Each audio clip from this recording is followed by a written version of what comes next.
A man accused of murder is now representing himself in a Mecklenburg County courtroom. Just about half an hour ago, Queen City News anchor Derek Dellinger told us about day one of Derek Ward's trial.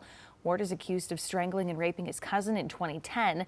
Since then, the case has languished in the system due to mental health concerns for the suspect. But a judge has since ruled him as fit to stand trial, and that's where we are today.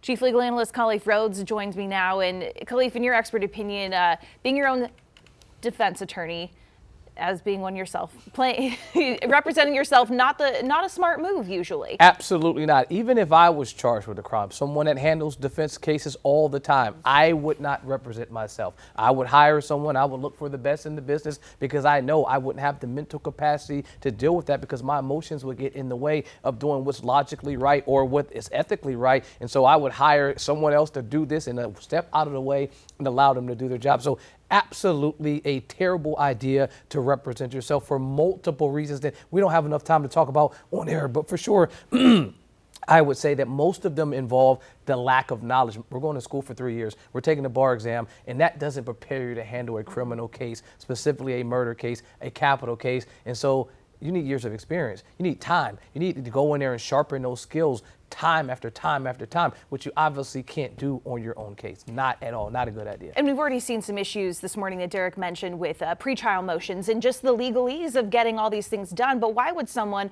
without having any knowledge of the law, choose to represent themselves? There's a number of issues there. So first of all, he had some mental health issues, and so they did capacity hearings. That's one reason. Other times it's they've had multiple attorneys in the past, and they feel like, you know what? I don't think this attorney wants my best interest. I don't trust the legal system. I've seen a number of things happen. I mean, oftentimes when I get a client, they may have had another attorney in the past. Sometimes it's just not a good fit. The shoes may not fit at that time, but later down the road they can fit. You may find another attorney. But at some point you just feel exhausted. You feel like everyone's against you. I'm sitting here in this cell waiting for my case to take place. You're talking about 13, 14 years waiting for your day in court. So I understand it can be frustrating, but his issues didn't start just with today with the pretrial motions. He filed a motion to the U.S. District Court, and the U.S. District Court threw it out saying that you haven't exhausted all of your state court remedies. You would know that if you were a practicing attorney that you have to go through all the process. So by all means, I would not recommend this at all. I mean, this is the highest type of case in our state. I handle these cases all the time.